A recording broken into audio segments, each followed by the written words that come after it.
Hello and welcome to Rabbit Holes with Aaron. I'm Aaron, and we go down rabbit holes, and it's a lot of fun. And today I got with me my good friend Mark Hauk. He brought me in to his new nonprofit, and he's doing good things. Mark, why don't you introduce yourself?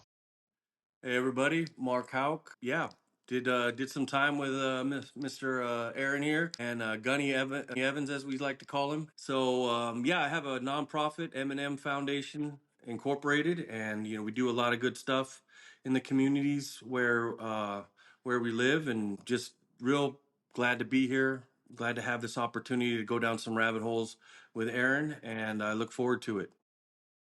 Okay, here we go. So we talked a little bit beforehand, decide what rabbit hole we want to start with. But who knows where we'll end up. And that's the beauty of it. But we're going to start with a topic that was on that I shared a poll on Patreon. And there's 3 options on it. And last time I checked, there were even votes for 2 of the options. So we're just going to go with the one that Mark liked the most and also had some votes. And that was bees versus humans. Yes, indeed. I'd And I like to know a wanted, little bit more about that. okay. And I want to encourage anybody who's listening who does go on Patreon. I do take some feedback from there for my free members, but I also have episodes on there for my paid members that aren't on my normal podcast episodes. So rare and special and bonus ones. But anyway, bees versus humans. Here's what I think in my mind. I didn't know what people would think when I wrote that, or even what Mark thinks. But when I put it on there, I was thinking like comparison. Bees versus humans in comparison. Like, what are some things that maybe bees do well that humans don't do so well? And what are some things that humans do well that bees don't do so well? Well, I mean, I can stop the second half of that right now because there's nothing that humans do better than bees. Unfortunately, I'm sorry to say that. We can do a lot of amazing things, though. But they have harnessed the power of working as one. And so just to give you a little insight into bees, because I'm also a beekeeper. Bees work together as a team, find their purpose. They work so well together, the term is a hive mind. So they all react instantly to input from each of the bees. And they vote on places to live, and they vote on food sources and which ones to go after, and yeah, they dance. Like, does any of that sound interesting to you, Mark? Where are we going now? Absolutely. I absolutely am fascinated by the fact that you said bees do just about everything better than humans. So I definitely think that working collectively as a unit is something that they do very well, that sometimes we have some interpersonal conflicts and things of that nature that Yeah. cause us to maybe act out in ways that isn't that conducive to that hive mind, as you say. So definitely that is one aspect of it that I think is relevant. Okay, so let's talk about humans for a minute. Sure. They're there's the strangest creature on the planet. I mean, just kidding. But I agree. humans, we all function better together. And actually, I think this is going to hit on one of the other topics on my poll, and that is the unbridled power of togetherness. Now, I didn't realize they were kind of similar topics until this moment, but humans have a problem working together. And, we don't have to look very far at all to see, humans out doing their own thing, right? Like, as for instance, and I don't mean to cast too many aspersions on the Florida man, because you are from Florida and you're a man, Yeah. but if you read Florida man in the news, it's going to be good, right? The Florida Yeah. man does X. You're like, okay, yeah, he's Yeah. doing his own thing out there, right? I mean, for good or evil, whatever he's doing, maybe he's wrestling crocodiles in his front yard. You just never know. I mean, you read that article. Yes. So humans, let's look at bees for a second. Bees, it's the perfect democracy. And actually, there's a book that I read that talks about that. It's called Honeybee Democracy. I don't have the name of the author with me at the moment, but Honeybee Democracy, look it up. It's a good book. It talks about how bees instantly react and vote on food sources, on future homes. It's pretty amazing. And the more votes they get, then the more bees go check out the home, for instance. And the more bees that go check out the home and come back and dance, even more bees go check it out. And eventually all the bees agree, like, that's the best place. And then they go as a swarm and move there. And yeah, it's pretty remarkable. And they can tell by how much they dance exactly where their future prospective home is on the map. So they can say, oh, they danced an inch this way, then they turned around and danced an inch and a half that way, and they can say, oh, okay, it's over here, for instance, 3 kilometers away at this grid coordinate. And they transmit all that information by dancing. And I can't even talk to the guy in the RV next to me, right? I mean, and they're so instinctual and, almost psychic. When you know how well, you don't know, but here's how they communicate. They communicate by stepping all over each other and walking around and dancing. And in some ways they communicate by flying, but it's really an intention-based communication. And just like you might be familiar with dogs, they communicate intentions. Like, I want to go over here. I want to eat this over here. I want to, use the bathroom over there. They communicate by the direction they're going and by their intentions. And, well, I don't even know, how that compares to human beings. What do you think? How does that compare to human beings? Oh my gosh. Well, I mean, we do. Speaking of Florida, man, you could probably see some bee behaviors by just reading that, those threads in that dang thing. So, it might have more in comparison than we think. But yeah, I my thing with human beings is that because I don't know that much about bees and what you just told me, absolutely every bit of it is brand new knowledge to me. And Okay. I've always wondered to myself, I've always wondered, like, how do we know that? Like, how is it that a human being knows the behavior of a bee? How did we get to that, that level where we understand, like, how do we know that a dog is colorblind, or is a dog colorblind? I've heard that they are, and then I've heard that they're not. And how do we know? And I mean, has anybody ever gone into a dog's brain and looked out at the eyes of a dog? No, I don't really know if that's ever been done, but somehow we know that they're colorblind, and there's got to be a science behind it, or else it wouldn't be, taken as as fact. So I find that part fascinating, and just how much somebody had to have loved or been interested in bees to be able to take the time to watch them so closely. And when you tell me stories, like the one time you told me the story about the bee drinking water, and just that you would sat there and watch this bee drinking water for a period of time, and just to me it was like, Aaron, I don't you absolutely, it's fascinating, and I just don't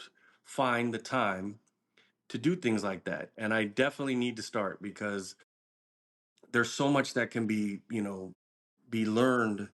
Is that the right way to say that? So much that can be, understood by just, sitting back and taking a minute, breathing, like you always like to tell me, it's like, and just study, be a part of something else other than the rat race, as they say. So that part of it I find absolutely fascinating. People, on the other hand, I'm going through for my master's degree in business administration.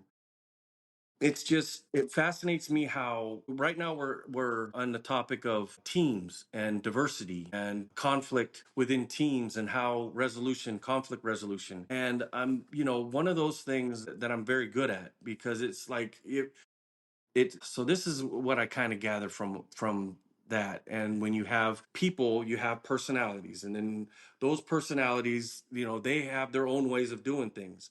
And how do you, as a leader, get them to come together, bring all those wonderful ideas, and complete the mission, if you will. So, one of the things that I brought up in there was how when, we were in Somalia, and we had different people from different backgrounds in there. And one of the members of the fire team was an African American gentleman, and he had grown up in the projects of Chicago, which, from what I understand, is one of the most crime ridden cities in our nation. So he basically, we were out on patrol, and he was like, they're going to be using civilians as shields.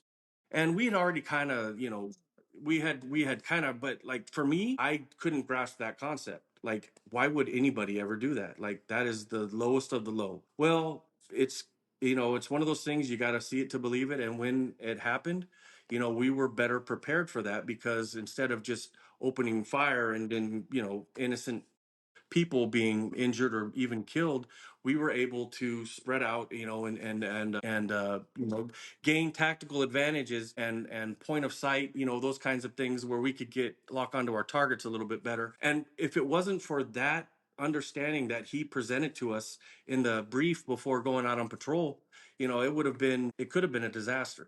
So yeah, you have personalities and it can make it difficult, but as a leader, being able to, give everybody some skin in the game and make them feel, like they're part of the process, you can get creative, and that's the good aspect of it. But, like, when it comes to bees are like, this is our job, and everybody, dances around and does their thing, and then bam, they lock on and they go and do it. And where we have to sit there and maybe debate it for a couple days or a couple weeks or a couple minutes, and Yeah. bees don't have that problem, so that's kind of a good thing. Wow. Yeah, there's a lot. And I want to follow you on this, and that is that, humans aren't that bad. You know what I'm saying? We started off like giving them a bad rap and like they're not like bees at all. But, there's some really good things about humans, and you can tell the way we're wired. But I can talk about bees for a second, and then I want to go back to how good humans are for a minute. But bees, it's kind of interesting. You were asking a question about how they find a home and how we know what they think or what their perspectives are or whatever. Little bitty bees, I don't even know where their brain is or how big it is. It might be 4 cells, who knows. But I do know they did research on bees. And this book, Honeybee Democracy, they did research on the bees in the 50s and the early 1900s. And so they went out to an island, and I'm going to be brief with this, but they went out to an island and they took hives of bees and they made them so they swarmed. Like they got them out there, took them out of their home and put them in a tree. And so they set up different size containers around the island, and they were landlocked. They couldn't go anywhere else or fly to to any other islands or anything else. And so they were stuck on that island, and that's where they made all these clear hives. And so they could watch the bees dance, and they could watch the scouts go out and come back in, and each bee had a color code on it of dots, and they could tell where they were going to look at flowers, because they'd come back and they'd dance, and they'd watch them dance, and then they'd look at on the map where they knew they went and figured out the distance, and that's how they figured out when they go an inch straight and then they turn, oh, okay, that's going to be here on the map.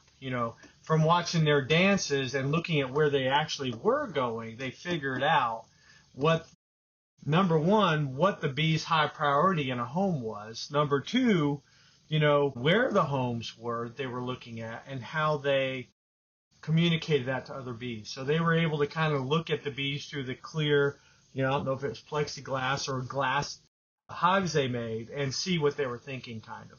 So that answers that a little bit. But how good humans are, it's pretty amazing. I read this book called The Limitless Mind.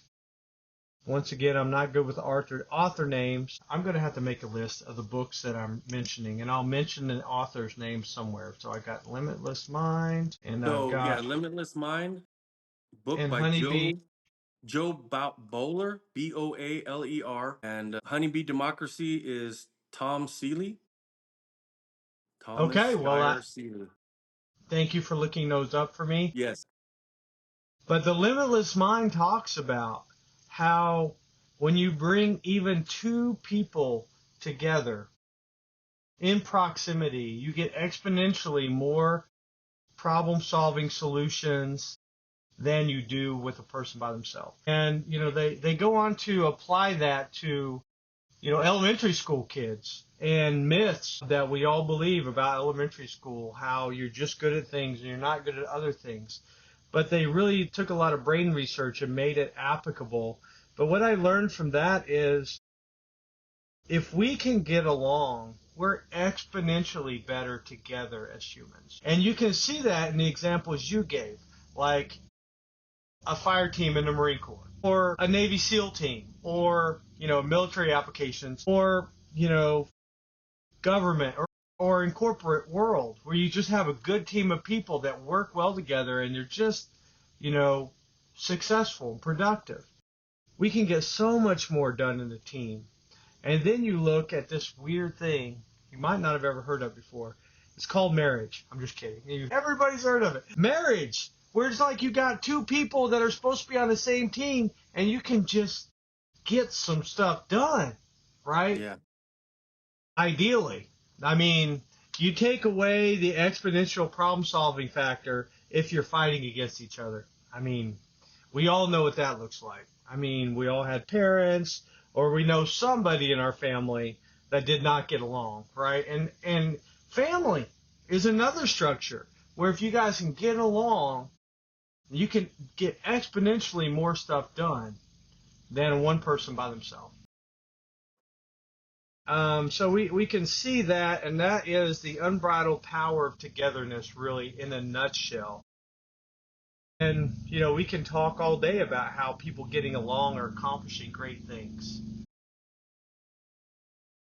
What are some examples you think about? Let's get it back to you for a second, or for a minute.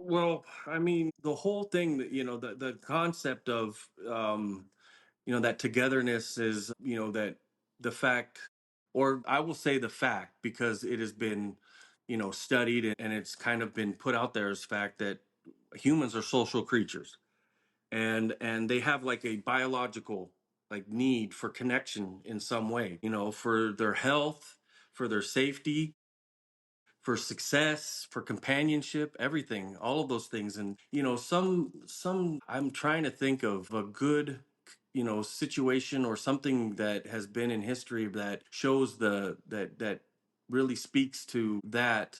And I'm drawing a blank, but I mean, so the only thing I can think of is, I just have to talk about my experiences with it and myself, Sure, and that the basic.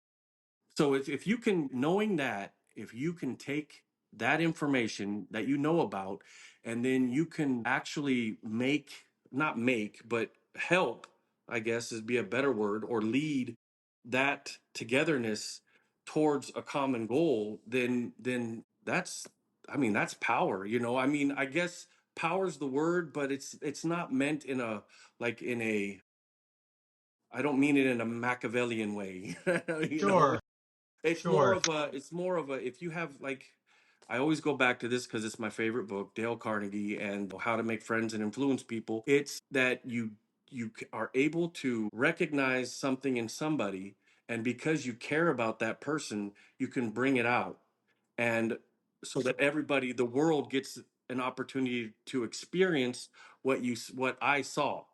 And Right, some of those things are, as simple as, smiling at somebody when you say hello and then actually looking them in the eyes. Or right. here's one, remember somebody's name. When you're in a Yeah, position, when you're in a position, like as a gunny, if there's a PFC and you're like, hey, how you doing today, Lance Corporal, what's his name? And he's like, oh my gosh, he remembered my name. And that it's awe-inspiring. It really is. And I remember the first time when I met General, he became the commandant of the Marine Corps, Krulak. I don't know if you remember him, yeah, but yeah, he was I do. commandant when you were during your time. And he came to us when we had gone to Iraq. This was in 94. So this is after Desert Storm. Saddam Hussein had started, building troops at the border of Kuwait again.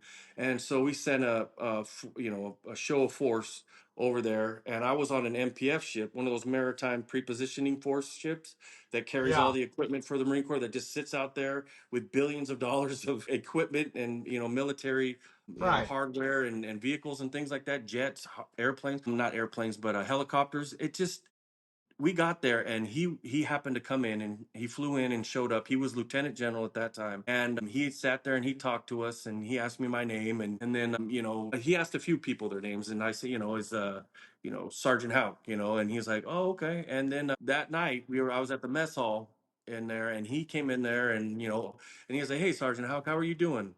I was like, what?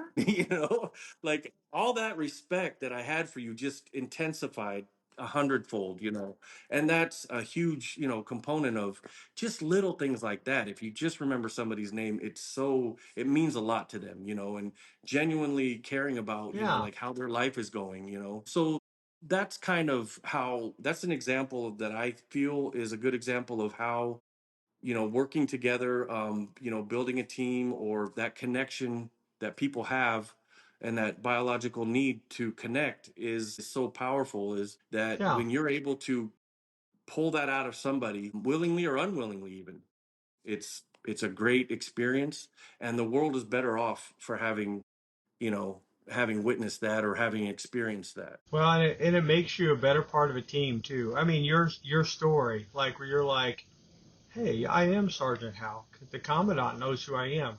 Well, I guess I don't want to mess up now, number one. Number two is, I guess I want to do my best job. I'm like not an invisible, just another Marine out here.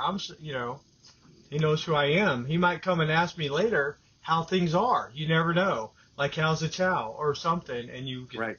but if you think about it, if you're ready, then you could be like, well, I think the chow is pretty good, sir. Thank you. Or whatever. What do you think about it? You can Yeah. have a conversation, but, you can be more prepared.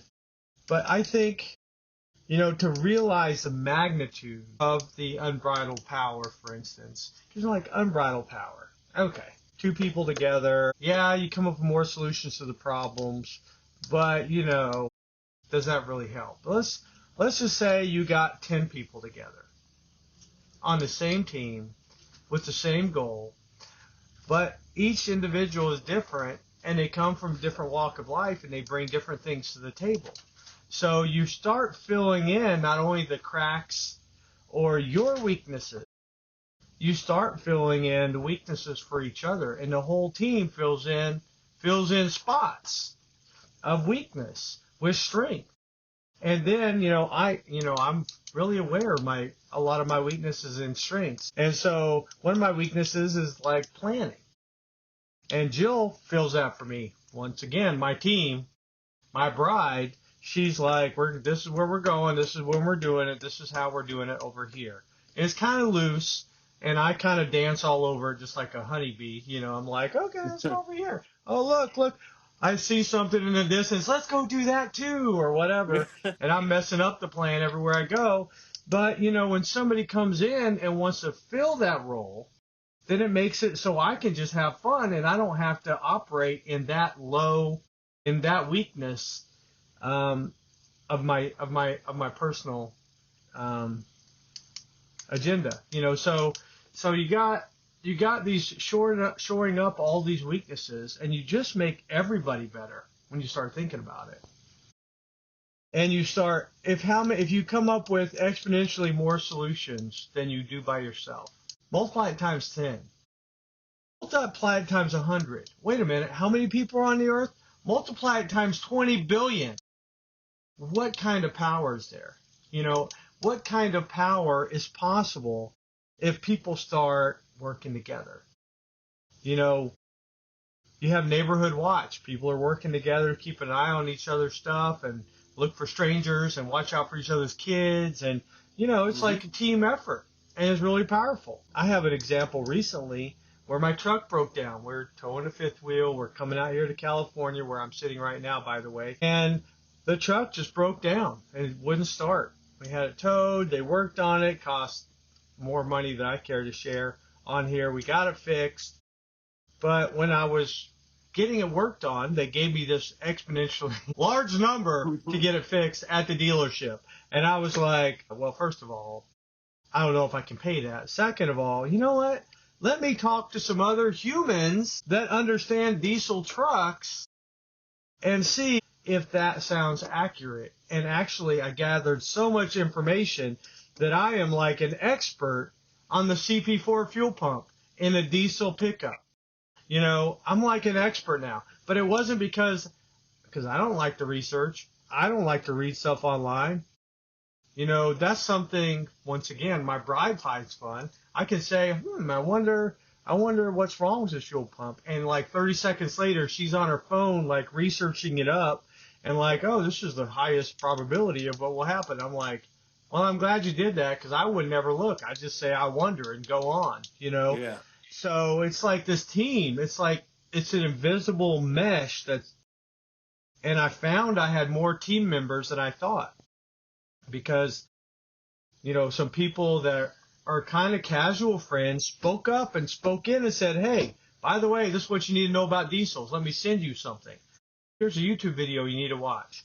And other people were speaking up and saying, "Well, I'll give you this quote. It's for thousands less than what you were going to pay the dealership." Oh, okay. And then I get a few more quotes and I find out what the basic price for it is. And that also turned back into negotiation where I went back to the dealership and they were like, "We can do it for that price. Leave it here with us." And so it all worked out, but it wasn't, I get to drive the truck around. I get to talk about the story, but it was a team of people that I didn't even know existed that stepped in, filled the gaps in what I knew and helped me out. And so it's powerful because so many times, I mean, gosh, I don't even have a number for the times I'm sitting here by myself, not seeing a solution. Yeah. I mean, isn't that all of us? Isn't that every human? Like when we're by ourselves, our solutions are limited. Absolutely. Or at least, maybe there's so much more out there that we don't know that other people do. And, Yeah. being able, and, well, I don't know if you were finished with what you were saying, I'll let you finish, Go ahead. but No, yeah. go ahead. Go ahead. Okay. Well, because there's so much in that whole time I'm sitting here. So I'm taking, some of your advice, and I'm on my laptop and I've got a page open and I'm putting bullet points of things so I can go back because I'll forget, sometimes you and Yeah. I go off on a tangent and I'll be like, oh yeah, I wanted to say this, Yeah. but that really kind of, I mean, you don't have, so I'm going to talk about like being a good person and the benefit of that, and also, how some people can look at it good and some people can look at it bad, and you don't need to be a good person to get things done as long as you have money sometimes, because you can ask for, opinions, and based on how much, if you're willing to pay for it, then you can get it regardless of whether you're a good person or not. But I find the best way is, being a good person all the time, and this is just something I do naturally, so it's very easy for me. But some people sit there will say, I have all these people that I thought were my friends, but when I needed them the most, they weren't there.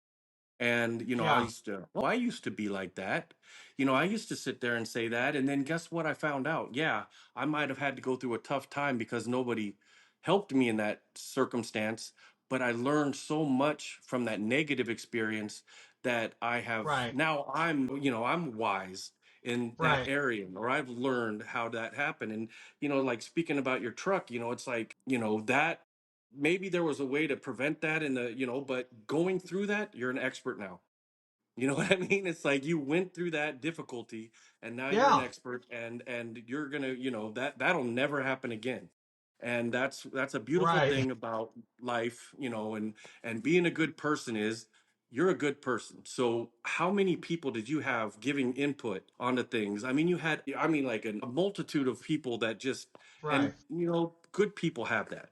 And that's the point I'm trying to make about being a good person is that people like to be around people that inspire them, that make them happy, that bring, I mean, like if I want to be miserable, I could just sit by myself, and be miserable. But if I'm going to go and interact with people, I want somebody to bring me some joy out of it. And Yeah. so that's being a good person. So like I have that. I might not have anybody that I can go and borrow, $1,000 from, but I tell you what, I have hundreds of people that I can go to get their advice on certain topics or certain situations where I'm having difficulty, grasping, what it's all about. So yeah, just being a good person and, treating people with respect, the golden rule, treat others as you want to be treated. I mean, if everybody did that, imagine what this world would be. Like, I'm going to treat you like I want to be treated. I want to be treated good. Now, if you want to be treated like crap, well, then, that's kind of weird. But, hey, to each his own.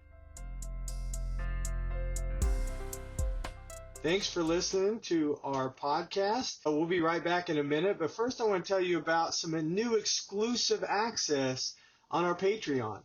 So if you join as a member to Patreon, you can get access to Give Us Rabbit Holes through an exclusive Discord chat room. Also, we're going to be airing exclusive for Patreon member only episodes, full episodes. Let's get back to the program. And being able, and then there was another point I wanted to make about what you had talked Okay. about, where you're able to, like, you look within yourself and you can see where your defects are, your weaknesses. Self-awareness is a, I mean, it's a catalyst for change, and it's a catalyst for improvement like no Right. other. And so many people blame other people for their situation or their problems or their issues. You know, that's another thing. Problems, I don't consider problems. They're opportunities. But I'm not, that's a whole other topic I think we'll be talk about one day. But yeah, rabbit holes time. So, but Yeah. self-awareness, it's so important. And the reason that I feel a person can be successful, or the reason that you're successful, the reason that I'm successful, or what I consider to be successful, is that I'm able to look at myself and say, you know, self, yeah, we're not, you know, making the cut on this one. So we Right. need to improve that area of our life, you know, of my life. And, you know, what are we going to do that? And Yeah. one of the great things about togetherness is, and you talk about your bride and, you know, my girlfriend now, who I've been with for, you know, not even 2 months, and I'm already a better person. You know, that's one of the Right. things that she does as well. She helps me, you know, in my areas where I'm weak, like memory. I don't know if that's something that I can improve on, but I find that being around her and the constant, you know, hey, did you remember this, or your medication? It's like I'm getting into a rhythm, and now it's Yeah. forming habits. And when you form habits, whether you have a memory or not, if it's a habit, you're going to keep it's like, okay, what, either something I have to do at this time. And then as you keep going, and then it's like, oh yeah, medication, you know, oh great, I want to Yeah. live, so let's take the medication. So yeah, those were just a couple things that during your, you know, talk that I wanted to touch on, because it's so Yeah. important to be self-aware, and I don't think people realize how absolutely vital it is to growth. Well, and you know, yeah. And the key to self-awareness is the key to everything else. Other people. You know, isn't that crazy too? Like, the key to everything I want in life is other people. Now, there's a couple ways that goes. You can use people like a ladder and step on heads all the way up. Or you don't use people at all, but you make yourself of service to them by listening. But I want to visit a rabbit hole that I know that a lot of people don't. And when you might be like, well, okay, we're better together. Well, how the heck do we come together, right? We're so divided in so many ways, and people are talking about our nation, America, and how it's divided. And you know, it's funny how easy and basic it is when you get down to it. And research has showed that if, like, and we're learning from Native American tribes, right? That they had rituals where they all beat a drum at the same time. And they became unified in that one thing. And it matched up their heart rhythms. It matched up their breathing. And when you match those things up, then you're one group now. Like, it's like syncing like a device or something. Like, it's like, okay, let me turn it off, turn it back on. You know, but when you get two humans together, and you can see it at a concert, right? Everybody's singing. Let's just throw Taylor Swift out there. Everybody's singing Oh, with Taylor Swift on the songs they know, and it's like an emotional experience, right? Everybody's involved. They're all one person. It's almost like one beating heart and one breath. And people are so kind because they're all the same. There are, in your mind, you become like one unit, just like bees. When you match up. And so they're using that research, and they're using what they know from Native American tribes to help veterans. Because you get a group of veterans together, and you have them all breathing at the same time and beating on a drum, for instance, which is the natural therapy they use now.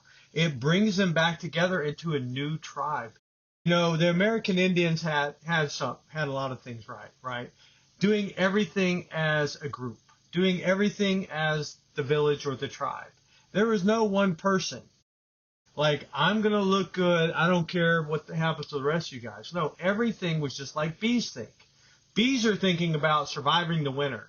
So every single bee is working to do their job to make it so the hive survives the winter. They have enough honey. They have all their joints sealed in their box. You know, they're working from the time that they land somewhere as a swarm and they move into a tree trunk or into a hive, a Langston box or whatever. They're working to make sure they survive, and they're working together seamlessly. And we can align ourselves with other people that way by breathing, you know, and so I can go a couple different ways here, but that makes me think about church. I'm kind of down on church overall. I mean, you haven't heard me talk about it on here, but overall I'm like, you know, maybe I'm just down on mega churches. I don't know. But I had to change my mind because I realized what they're doing and the service they're offering is bringing a lot of humans together, singing the same songs, you know, praying at the same time, you know, maybe doing responsive readings at the same time as a group, you know, and you're aligning people together. And when you do that, they start to act and think as one. They start to be more kind. They start to do what Jesus talks about with the golden rule. They start to think of others as themselves. You know, and I say they, like the humans are over there and I'm over here. No, I'm one of them. And I've been a part of that to where you feel this energy when everybody's singing, you know, and you feel, for instance, you know, some other ways to talk about it, you feel closer to God, you feel goosebumps, you feel like warm honey's dropped on the whole room. You know, there's a lot of different feelings, but those I now associate with coming together, doing something together, and really bringing yourself more into unity with other people. And so that's some of the research out there, and that's some of the interesting findings. But I don't want to neglect one of the most important topics in my life right now, and that is hugs. You may be like, what? I thought you said you were in the Marine Corps. I was in the Marine Corps, but, you know, and that started my knowledge towards where it is now. But I read something the other day, and I'm trying it, and I encourage all of you to try it too if you have anybody to hug. But you can also hug yourself, and I'll talk about that in a second. But, like, if you hug somebody for 20 seconds, at least 20 seconds, you start to unlock the healing in your, I don't know about in your body, that sounds kind of hokey, but like emotional healing.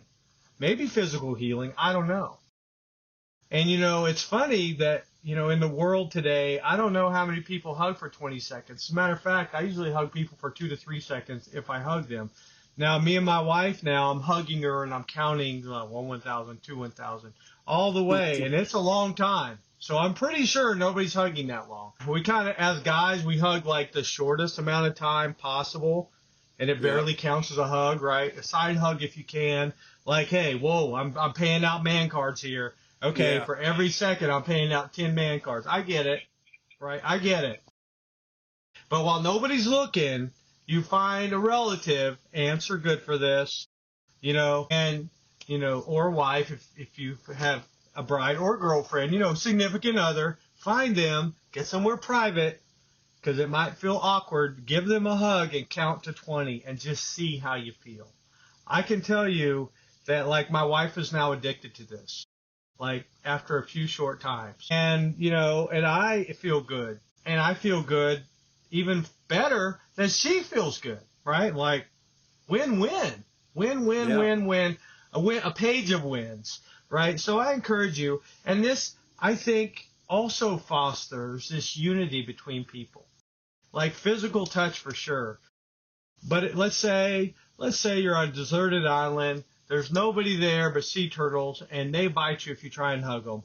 Well, just so you know, hugging is a mammal thing. It unlocks parts of our mammal brain and parts that we share with other mammals, such as dogs, elephants. I don't know.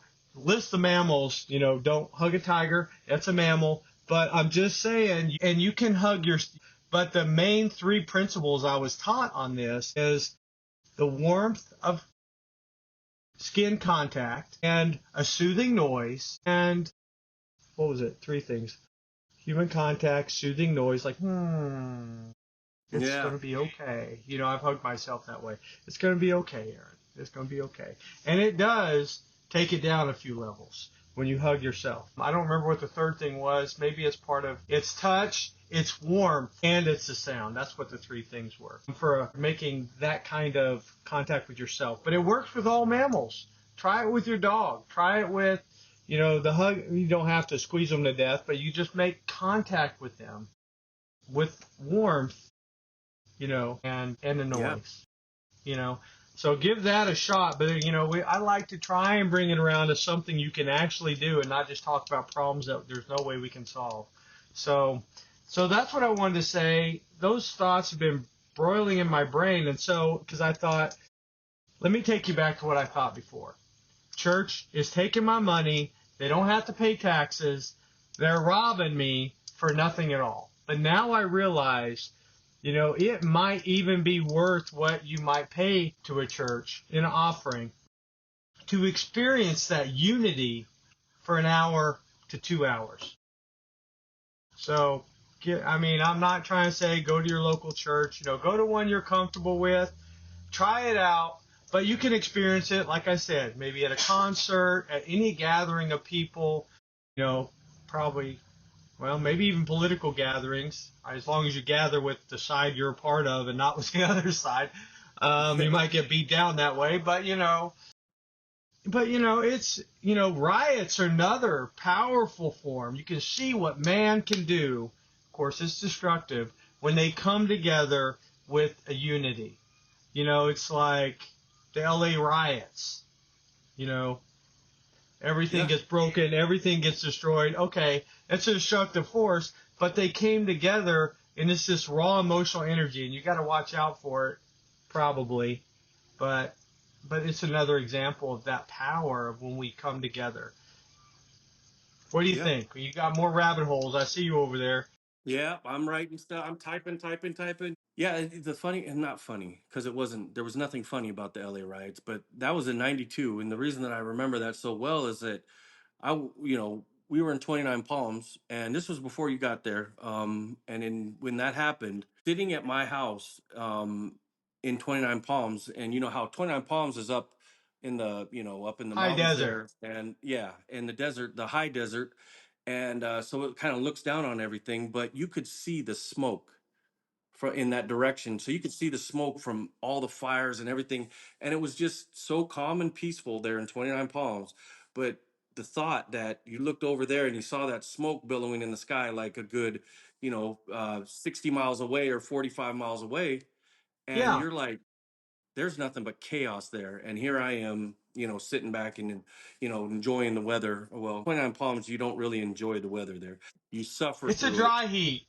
It's a dry heat, at least it's a dry heat. If So you're wet from head to toe, it feels amazing there in the summertime yes, it does. Yes, it does. It for will about get 10 you, seconds. and then you're back to normal, miserable. But one of the things that you were talking about is how the bees work and everybody's, and you were not just bees, but when humans come together and they accomplish a goal, the absolute, wonderful feelings that everybody gets about doing that. And it made me think about participation trophies Hmm. and how we as a society have at some point in time, and I don't know when this happened, but we became so individualized and so me that we kind of lost track and so of the absolute fundamental value of working as a team or as everyone is the same or I'm not talking about socialism. I mean, maybe one day we'll look down and we'll be like, dang, that was a good thing, or maybe not. I don't know. I'm not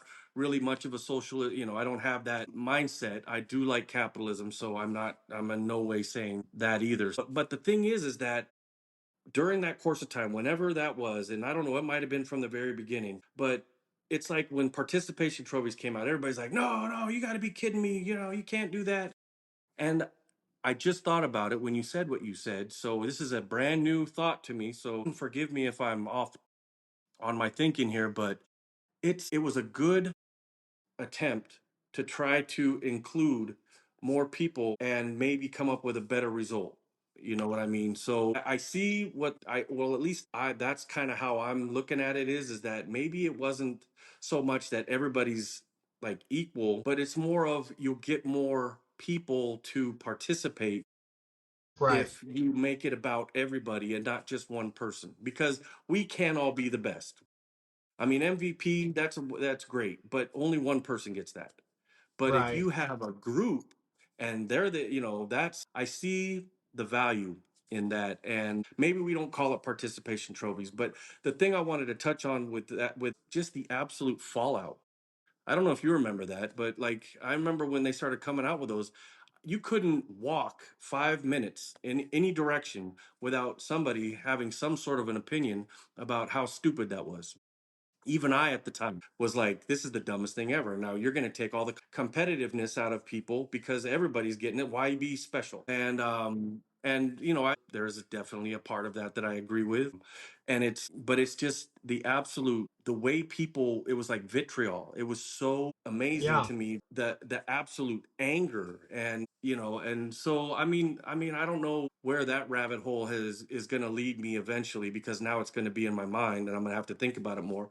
So maybe I'll come back at the next time if I get another opportunity to chat with you on here. Maybe I'll have a better answer for that, but just something to definitely chew on. Yeah.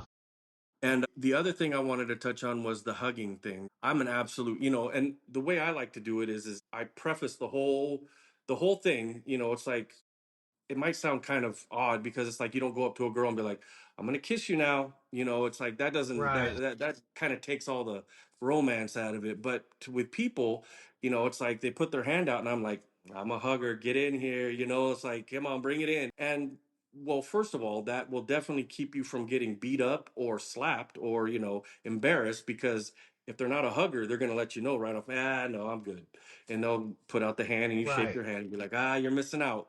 But the ones that are, then you get in there and I don't ever do it for that long because, like you said, the man cards start coming out and there's only so Right. many that you can expect a man to give out before it's like, hey buddy, come on, you know. So definitely hugging is a huge thing. And you brought up all of those wonderful things about it, and and I had to look it up real quick, there are definite physical factors that improve just based on hugging, and that's the endorphins. I mean, hugging genuinely brings a good feeling, relaxing feeling, soothing, and those release endorphins, which help the body. And I don't know, I'm not a medical person, but it definitely produces those endorphins, which are those feel good hormones that we get, and so it reduces pain because of that reason. And so boosting self esteem is another thing, and it could improve sleep and strengthens the immune system. And it doesn't go into detail about how it does that, but I definitely know when I hug I feel better. And one other thing that's very important about hugging is it's making somebody feel special that might otherwise be having a bad day, or maybe something's going on, and guess what you just did? That person is now, a person that is going to be more, maybe, or less resistant to the team goal than they might have been before, or to, at least some sort of a, whatever the circumstance may be. It might be something that is so far down the road that it's, she goes to the tire shop and then she finds out that it's going to be more than it was, and instead of, going crazy and shooting the place up or something like that, she's like, oh, okay, well, that's okay. And yeah, Right. now you're saving lives. So, and There you I go. know I jest a little bit, but it really can be that simple. How many times have you heard of like school shooters that just they were taunted and they were bullied and stuff, and it was just like, Yeah. I'm getting back at everybody. Well, maybe if somebody had said, come in here, man, come on, it's going to be all right. Maybe Right. that would have changed things. And it's funny, they all had families. Nobody's just like born, it pops out of the ocean and like, well, here I am Hey, on planet Earth without a family. No, we all had to have a mom and dad, and they had yeah. families. And whether they even maybe took themselves our life as we're an orphan, we know at least that we did have a family at some age. And I want to go back to hugs though, because hugs do increase the amount of oxytocin that is released into your body. Oxytocin is like opposite of cortisol, and cortisol is your stress hormone. And the higher your stress hormone is, the lower your oxytocin level is. They're kind of inversely proportional. I guess that's the fancy way of saying it. Nice. So what you can do to take away the cortisol level is increase your oxytocin. And there's a few ways you can do that. Hugs are an amazing way. And I imagine that 20-second hug will take you back, your stress level back tremendously. You know, they say you can pet a dog or pet a cat, and it gives the animal oxytocin and it gives you oxytocin. You know, and I even read something the other day. If you pet a dog for a few minutes, you add a year to your life or something like that. It was amazing. I mean, of course, nobody's running around 200 years old, and I pet my dog a lot, but but you'll live longer, I guess, is probably what the point is of that. Because why? Because you raise your oxytocin, you lower your cortisol. And cortisol is like the pedal to the metal hormone of your body. Like, I'm going to push it. I'm not getting sleep. I'm going for 3 weeks straight. I got to get this project done. And your cortisol levels go up and up and up. And your injuries, internal injuries, you're overdriving all your organs. So you're overdriving your adrenal gland. You're overdriving all this stuff, and there's going to be a point when it crashes. And oxytocin is the way to kind of lower that. But also there's the aspect of touch and hug that brings two people into unity, and it brings your heart rates closer into the same beat and everything that we talked about. So that's something interesting about oxytocin and the stress hormone cortisol that they're finding, is that, you can make your life better.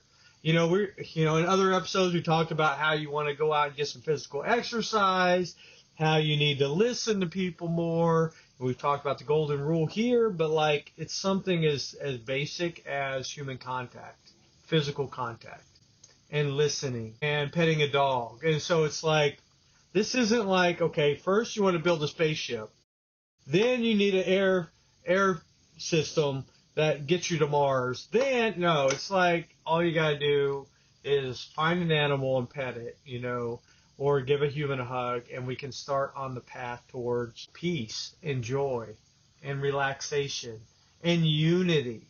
Because there's a strange pleasure in unity. It's a pleasure knowing that I can just focus on what I do. I can just focus on my strengths. And somebody else can focus just on their strengths. I don't have to learn how to fix a diesel motor from scratch. I'll take it apart, put it back together again. I don't have to write a manual. All I got to do is find a person that's something they love. And then that allows me to just drive my RV around. We're working in tandem and teamwork, and we're working together, and there's a peace in that. There's a peace in the problem happens, and I'm like, maybe there's somebody in my life that knows something about this problem that I don't know. Let me start texting some people. Let me start reaching out. So I like what you said about sports, too, and I know we're kind of getting close to the end here, but I think there's something... I've seen sports now like church. I used to see sports like I used to see the worst way. I used to see mega churches. And it's like, oh, it's idol worship. And, oh, it's its own God. And people get in all their clerical robes before. You got to wear every piece from head to toe for your favorite team. Otherwise, they might lose. And I was like, man, this is crazy. But now I also see that it's bringing people together. It's bringing people into unity. It's for a sport. Okay, I get it. But anytime, in any way, and I think you're going to find this in the scriptures, that it was a big point for Jesus. He talked about, I want you to be one. I want you to work together. I want you to come together as one. And they did, and that's why there's Christianity over the globe. That's why, also maybe other religions. That's why there's Hindus, and that's why because people are coming together as one. And that's never a bad thing. But in basically my understanding of scriptures and my understanding of humanity and of groups and teams and military and a few, maybe one or two other things lead me to the idea that, like, if you can work together with one person, then there's hope for you. And then start trying to work together with more people. And once again, takes me to another episode where it's like, if you can listen, you can work together with anybody. And as you listen, you come to their side of the table when it comes to negotiation. As you listen and emphasize, not just, yeah, I heard what you were saying. No, not the selective listening to argue, but if you're really listening, it brings you in unity. It brings you to their side, and they're like, man, this guy gets me. And boom, and that's unity. Okay, go ahead, Mark. What Uh, do you got to no, wrap up? What do you got? that's when you said listening and how it brings you to maybe even a change of maybe heart. It's yeah, so many people are just set in their ways that maybe that's the reason that they don't listen, is that they don't want to be changed because it's so indoctrinated into their soul and into their whole who they are. But it was, Alan Alda said it the best, and that's why when you mention that, he said listening is being able to be changed by the other person. Oh, I And like that's that. amazing what you just said. And then to hear Alan Alda say listening is being able to be changed by the other person. It's being open. Just, you know what? I don't know everything. And maybe, maybe aliens aren't that bad. So, or this, or, and you could take this back into the 50s during segregation. And well, maybe it's not that bad. Maybe eating at the same time. Maybe we don't have to have, you know what? We're all people, Right. and all you got to do is listen. You got to get rid of the indoctrinated beliefs, the prejudices, and everything else that you're once again. And this is something that I could go on for hours about. So I know we're Yeah. getting ready to wrap up, so I don't want to, we can't get into that, but just listening is so fundamental to just about, like you said, just about everything. It's, Yeah. yeah, I absolutely love to listen because I learned so much just in that. And so many people, so many of us are just sitting there waiting for an opportunity to speak. We've got our little list of agenda, like I'm doing right now. I'm listening though, but at the same Right. time, I'm writing things down because it's kind of okay, I can add to that. But so there's difference. Active listening is very important, Right. but also being able to look a person in the eyes. And how many times have you looked somebody in the eyes and they get nervous? It's like they're Yeah. not used to that, so they don't know how to react to that. So now you're making them nervous, but they also feel like they're important. So Yeah. yeah, hours and hours I could spend on this because it's so fundamentally important to just getting things done and just being better as a human race. We could do so much with so much better than we are right now if we just did a little bit of listening and a little less talking.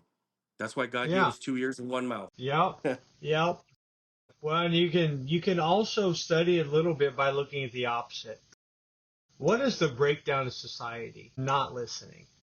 What is the breakdown of society? Not coming together, not finding a way to be in unity, not working together. It's a team killer. It's a country killer. It's a Country kid. civilization killer. You know what I'm saying? And it's like, well, it's not that bad. Well, that's okay. You're not going to argue with me about that. You're actually only arguing with your own body when you say it's not that bad to be by myself. You're arguing with every cell in your body. I'm glad the cells in your body don't say, I think I'll do my own thing. Because you'd have the liver going that way and the lungs going that way, and the hive mind that is Aaron would just fall flat on the ground and no longer exist if our bodies did what we do. And I don't. I'm not saying listen to me, listen to the Bible, listen to Mark, listen to God. How about you just listen to your body? Just listen to your body. Pay attention, listen to your mind. And you will find that it will say, I want other people. I want a team. I want a group. I want to be in unity because we're designed for that. Whether you believe we're designed by God or whether you believe it's by evolution, it's in our cells and in our DNA, other people. Just like bees, one bee could not go and make a hive and start making honey. They No. all need each other. You need some bees to seal up the holes. You need some bees to make beeswax and make a place to store the honey. You need some bees, and this is actually their life cycle, but not in any particular order. And the same bees have like 15 different jobs. But, maybe that's a talk for another time because we are getting close to time. But thank you so much, Mark, for joining me today and going down these rabbit holes. Again, second time offender. I'm just playing. Woo-hoo. Third time's So a good. life sentence. Exactly. The first time it was fun. Now the second time is even better. So, it's going to I happen agree. more and more. But we're going Look to forward cancel to it. this, and we'll continue the talk after we get off. So Absolutely. talk to you later. Bye. All right, everybody. Take care.